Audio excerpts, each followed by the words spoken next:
जी hello दोस्तों, मैं हूं कमर चीमा। उम्मीद है आप लोग ठीक होंगे। दोस्तों, पाकिस्तान ये महसूस कर रहा है कि there is a possibility of a nuclear war with India. Pakistan के डिफेंस मिनिस्टर ख्वाजा आसिफ ने फ्रांस 24 को इंटरव्यू दिया जर्मनी के अंदर। उन्होंने दो तीन बातें बड़ी इंपॉर्टेंट की हैं। एक बात तो ये की कि जी न्यूक्लियर आर्म्ड नेबर्स हैं, हर वक्त इंस्टेबिलिटी है, इंडिया प्रॉक्सी वॉर्स जो है वो हमारे खिलाफ कर रहा है। उन्होंने कहा कि वो मानते नहीं हैं, मतलब वो इंडियंस तो मानते ही नहीं हैं कि हम प्रॉक्सी वार चला रहे हैं। तो उन्होंने कहा इससे क्या फ़र्क पड़ता है, वो ये थोड़ी कहेंगे हम प्रॉक्सी वार चला रहे हैं। ठीक है, मेरा ख्याल है ख्वाजा आसिफ साहब को कुछ और सवालों के जवाब भी देने चाहिए थे, लेकिन उन्होंने वो सवालों के जवाब जो है नहीं दिए। तो मुझे ये लगता है कि जिसे वो कहेंगे ना कि एक एक इम्पॉर्टेंट चीज़ ये है कि जब हमें इस चीज़ का पता है कि इंटरनेशनल कम्युनिटी अटेंशन नहीं ले रही या अटेंशन नहीं दे रही, ठीक है, या परवाह नहीं करती। देखिए इंटरनेशनल कम्युनिटी क्या कहती है, हमें कोई परवाह नहीं है, पाकिस्तान और इंडिया लड़ रहे हैं। अच्छा, ये मैसेज इंडिया के लिए भी है अमेरिका की तरफ से अब, कि भाई ये तुमने अपनी जंग आप लड़नी है पाकिस्तान के साथ, we are not going to get into this, हम इस चीज़ में आपके साथ नहीं हैं। और इंडिया के लिए मैसेज बड़ा इंटरेस्टिंग है। इंडिया के लिए मैसेज बड़ा इंटरेस्टिंग है, मैं आपको बताऊं वो क्या। इंडिया के लिए मैसेज ये बड़ा इंटरेस्टिंग है क्योंकि इंडिया और अमेरिका की थी जॉइंट कॉम्प्रिहेंसिव, वो सॉरी जॉइंट कॉम्प्रिहेंसिव कह रहा हूँ, कॉम्प्रिहेंसिव ग्लोबल स्ट्रेटेजिक पार्टनरशिप है। तो with this comprehensive global strategic partnership, where does India stand? India कहाँ पे खड़ा हुआ है? इंडिया कहाँ पे खड़ा हुआ है? अब वो अफगानिस्तान और पाकिस्तान, अब पाकिस्तान का मौक़िफ़ ये है कि जनाब Afghanistan and Pakistan together they are going to hit us. Kabul और दिल्ली जो हैं वो पाकिस्तान को इनसिक्योर करना चाहते हैं, ये पाकिस्तान कह रहा है, ये पाकिस्तान का मौक़िफ़ है। और प्रॉक्सी वार हमारे खिलाफ इस वक्त लॉन्च हो चुकी हुई है। मैं तो ये समझता हूँ कि Pakistan should step move forward, मतलब जो एक आगे की तरफ चीज़ें देखनी चाहिए ना, आगे की तरफ चीज़ें देखनी चाहिए ना, तो दुनिया में प्रीएम्प्ट करना पड़ेगा। पाकिस्तान को प्रीएम्प्ट कर देना चाहिए। और प्रीएम्प्ट करना क्या होता है? प्रीएम्प्ट करना क्या होता है? प्रीएम्प्ट करना ये होता है कि भाई उड़ा दो, जो आपके सामने जो आपके सामने है, ठीक है ना, उड़ा दो उसको। वो अगर फॉर एग्जांपल ये कह रहे हैं कि हाँ जी हमें इस चीज़ को देखना है, हमारी वो जो बात को लिफ्ट नहीं कराते वो, ठीक है, तालिबान, वो कहते हैं हमें कोई परवाह ही नहीं है, कभी आपको अलकायदा मारेगी, कभी इस्लामिक स्टेट मारेगी, कभी टीटीपी मारेगी, और तालिबान को इस चीज़ से परवाह भी कोई नहीं है। और अब और इंडिया की तो ये पॉलिसी थी कि कैसे पाकिस्तान को कॉन्टिन्यूसली डिस्टेबलाइज रखना है ताकि पाकिस्तान ग्रो ना कर सके। देखें, दो चीज़ें हैं, तीन चीज़ों पे इंडिया काम कर रहा है। एक चीज़ पे इंडिया काम कर रहा है जिस पे अगले दिन मैं आई थिंक लेलन टॉप के अंदर इंडिया के जो एयर चीफ है उन्होंने बड़ी इंपॉर्टेंट स्टेटमेंट दिया, and that's basically the real policy of India. The former Indian air chief थे जब अभिनंदन का जहाज़ पाकिस्तान ने शूट डाउन किया था, और जब दोबारा अभिनंदन जहाज़ में बैठा था तो the former air chief flu with him, he was basically के उसको कॉन्फिडेंस दिया। बेसिकली तो इंडिया के एयरफोर्स के जवानों को कॉन्फिडेंस दिया कि the air force stands behind you and all this. अच्छा, इंटरेस्टिंग चीज़ देखें ज़रा, इन्होंने क्या किया, इन्होंने कहा कि इंडिया जो है वो they want to you know वो जो वॉर वेजिंग की बात, उन्होंने एक बड़ी खूबसूरत बात की, बड़ी इंटरेस्टिंग बात की, बड़ी अलार्मिंग बात की, पॉलिसी स्टेटमेंट कर दी उन्होंने। उन्होंने कहा कि इंडिया का जो ऑब्जेक्टिव है वो नंबर एक ऑब्जेक्टिव ये है कि पाकिस्तान की फौज और अवाम के दरमियान लड़ाई होनी चाहिए। फौज ये पाकिस्तान की मजबूत तरीन चीज है। तो पाकिस्तान की अवाम के अंदर ये डाल दो कि ये फौज आपको डिफेंड नहीं कर सकती, ये फौज आपके रिसोर्सेज खा जाती है, ये फौज ने बाहर आइलैंड बनाए हुए हैं, ये फौज ने जनाब, अब ये सारी बातें बात की हैं। सो क्योंकि उनको पता है पाकिस्तान की सबसे ताकतवर चीज है फौज, लड़ाई होती है इंडिया से तो फौज आगे आ जाती है, एयरफोर्स आगे आ जाती है, बाहर में मिलिट्री डिप्लोमेसी होती है तो फील्ड मार्शल आगे आ जाता है, मिडल ईस्ट से जाके पैसे लेके आने हैं मैक्रो इकोनॉमिक स्टेबिलिटी पे तो फौज आगे आ जाती है, दुनिया में जाना है, यूएन में जाना है या अमेरिका के साथ ताल्लुकात को नॉर्मलाइज करना है, रेलिवेंस बढ़ानी है तो फौज आगे आ जाती है।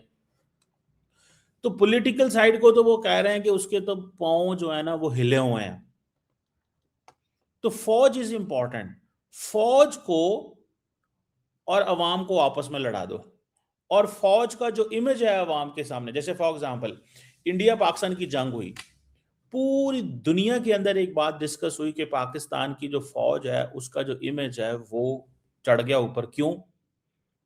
बिकॉज इमरान खान ने क्या किया था, इमरान खान ने रोज फौज को टारगेट, रोज आईएसआई फलानी तुम्हारी ऐसे तो ऐसे, क्यों?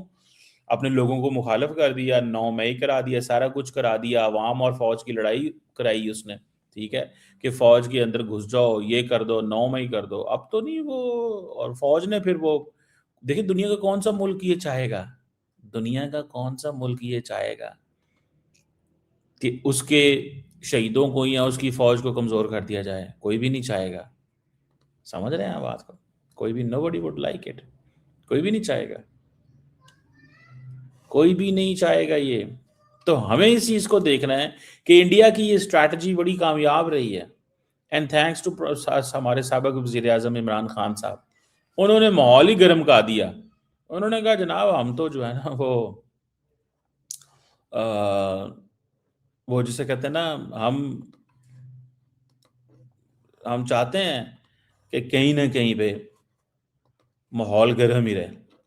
तो हमें ये जो हमारे डिफेंस मिनिस्टर साहब बातें कर रहे हैं, इनको चाहिए कि भाई करो, तालिबान जो हैं अब वो जब आपके ऊपर आते हैं, अब जब इंप्रेशन ये जाता है कि पाकिस्तान की फौज cannot defend its people, Pakistan की फौज cannot defend its people, तो then the question is very clear, ठीक है ना सर? तो वो फिर लोग कहेंगे अच्छा ये तो किसी काम की फौज नहीं है, तो क्या करो, कन्वेंशनल मिलिट्री में ना जाओ, सब कन्वेंशनल में शुरू हो जाओ, ठीक है जी, सब कन्वेंशनल में शुरू हो जाओ। और मुझे ये लगता है कि कहीं ना कहीं पे ये जो फैक्टर है, it's going to be very very important factor, ये बहुत ही इंपॉर्टेंट फैक्टर होगा, याद रखिएगा, ये कोई मजाक चीज़ नहीं है।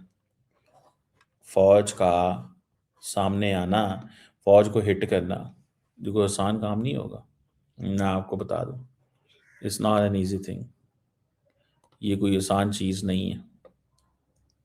बाकी आप देखें इसमें कि अगर हम तालिबान को हिट करेंगे तो वो कहते हैं जी हम आपके मुल्क में सुइसाइड बॉम्बिंग शुरू कर देंगे, दिस इज व्हाट दे से, हम आपके मुल्क में सुइसाइड बॉम्बिंग, तालिबान आपको पता है, Taliban are the only group of people who support, जो सपोर्ट करते हैं किसको? अलकायदा को।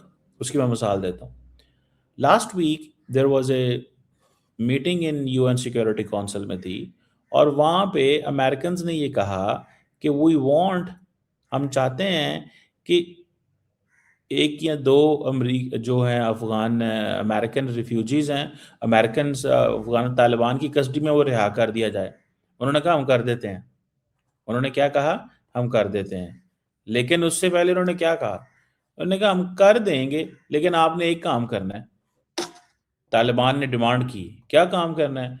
उन्होंने कहा जी हम ये कर देते हैं पर हमारा एक दहशतगर्द है अलकायदा का, जो कि उसामा बिन लादेन की कोरियर जो है वो करता था, उसामा बिन लादेन की कोरियर सर्विस करता था, और वो ग्वांतानामो बे में है, and he is an Al Qaeda guy. वो कहते हैं उसको रिहा कर दो, वो कहते हैं उसको रिहा कर दो, तो हम ये कर देते हैं। अब मुझे ये बताओ कि अलकायदा की प्रोटेक्शन कौन कर रहा है? अलकायदा की प्रोटेक्शन कौन कर रहा है? They are doing the protection ना, दे आर प्रोटेक्टिंग देम ना। तो वे डू यू स्टैंड? आप सिर्फ इतना बता दें आप कहाँ खड़े हुए हैं। वो अलकायदा की प्रोटेक्शन कर रहे हैं और हम केस नहीं बिल्डअप कर रहे। मुझे तो इस चीज़ पे हैरानगी हो रही है। आई डोंट नो, हमारा एक्चुअली मुझे तो नहीं गवर्नमेंट का पता कि गवर्नमेंट क्या सोचती है या गवर्नमेंट के दिमाग में क्या है या गवर्नमेंट क्या कर रही है।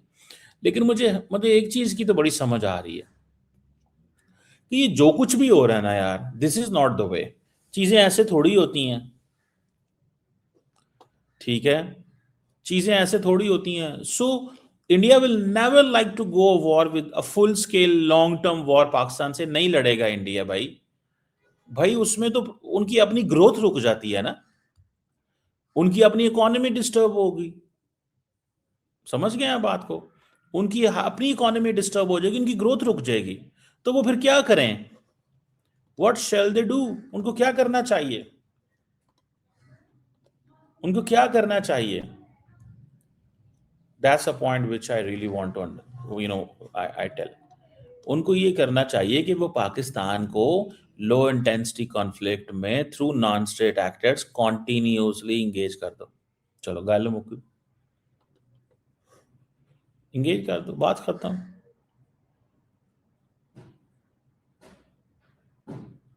सिंपल सी बात है, सिंपल सी बात है। ये है चीज। That's where I think what we need to understand. जिस चीज को हमें समझना चाहिए, जिस चीज को हमें समझना चाहिए, ये वो फैक्टर है जो हमारे सामने है। लेट्स सी, वो जिसे कहते हैं ना, क्या निकलता है और क्या इसमें से नहीं निकलता। लेकिन there is a possibility of a nuclear war, मैं इसमें एग्री करता हूँ। एंड कांस्टेंट पाकिस्तान के ऊपर ये प्रेशर मौजूद है। कांस्टेंट पाकिस्तान के ऊपर प्रेशर मौजूद है और ये प्रेशर रहेगा। It's not going anywhere sir. Pakistan को हिला के रख दो, एक सुइसाइड कर दो। I get a lot of background, मेरे पास चीज़ें आती रहती हैं कभी ना कभी कि कौन क्या सोच रहा है, कैसे सोच रहा है। तो आप उसमें थोड़ा देखें ना, वो जो बैकग्राउंड चीज़ें आती हैं उसमें देखें, ठीक है? तो आपको पता चल जाएगा कि हमारे लिए अब फॉर एग्जांपल बलूचिस्तान में हम जो है वो कराना चाहते हैं, क्या उसे बोलते हैं, करना चाहते हैं। तो क्या आप समझते हैं कि जब बलूचिस्तान में हम चीज़ों को नॉर्मलाइज करना चाहते हैं, तो आपको क्या लगता है? आपको क्या लगता है? ठीक है, चीज़ें ऐसी होंगी, सवाल ही पैदा नहीं होता। वो वहाँ पे दहशतगर्दी का हमला करा के जो इन्वेस्टर वहाँ आएंगे उसको भगाने की कोशिश करेंगे। लेकिन इसमें क्या पाकिस्तान इंटरनेशनली कोई बिल्डअप कर सकता है दुनिया को? मेरा नहीं ख्याल। हमारे हम अभी तक वी कांट मेक कर, हम अपनी चीज़ें नहीं करा सके। ठीक है ना जी, हम नहीं करा सके, हम दुनिया से वो नहीं सब कुछ करा सके जो हमें कराना चाहिए था, जो हमें चीज़ बनवानी चाहिए थी, हम वो नहीं करा सके। अब इंडियंस जो हैं वो इस चीज़ को देख रहे हैं कि पाकिस्तान से डायरेक्ट जंग नहीं लड़नी, पाकिस्तान से डायरेक्ट फाइट नहीं करनी, पाकिस्तान से ऐसे ही लड़ते रहो। That's the best way. यही पाकिस्तान का सबसे अच्छा तरीका है। ठीक है जी, बेस्ट तरीका क्या क्या है? पाकिस्तान के ऐसे ही पड़े रहो, इधरों बात तक, इधर से ये टीटीपी आ गई, इधर से बीएलए आ गई, इधर से फलाना आ गया, इधर से वो आ गया, इधर से वो आ गया, दैट्स इट। ठीक है ना? तो ये चीज़ जो है वो that is in front of us. Let's see. Khawaja Asif sahab ने ये जो बातें की हैं फ्रांस 24 को, फ्रांस आपको पता है, मुझे तो ये बड़ी हैरानगी है कि फ्रेंच मीडिया ने उनको टाइम कैसे दे दिया, फ्रैंकली स्पीकिंग। और वहाँ पे फिर इंडिया के बारे में बात करना अगेन, थोड़ा अगेन वो जिसे कहते हैं ना, वो चीज़ नज़र आ रही है। ठीक है ना? लेट्स सी कि क्या इसमें नज़र आता है और किस तरह से तो चीज़ें जो हैं वो आपके सामने जो है वो बनती हैं। But that's a very significant development. Pakistan का ये कहना मानना और दुनिया का साइलेंट रहना और दुनिया के इस खित्ते में अटेंशन ना देना। And at the same time India को भी मैसेज है कि अगर आपने पाकिस्तान से लड़ना है तो be prepared, nobody is standing with you. ये इंडिया को भी मैसेज है कि आप अगर पाकिस्तान से जंग करेंगे, क्योंकि at the end of the day Pakistan से अगर जंग करेंगे तो अमेरिका ने इंडिया को ये कहा है कि पाकिस्तान भी उतना ही हमारा इम्पोर्टेंट पार्टनर है जितना इंडिया इम्पोर्टेंट पार्टनर। ये चीज़ तो इंडियंस को नहीं पसंद ना। इंडियंस तो कहते हैं कि 100% हमारे साथ खड़ो, हम जो भी पाकिस्तान के साथ करें तो हम हमारा साथ दो। ये बातें मई 2025 से पहले थी। मई 2025 के बाद दुनिया ने इस चीज़ को नहीं माना। सो पाकिस्तान की ये रेलेवेंस बढ़ी है। देखते हैं क्या होता है।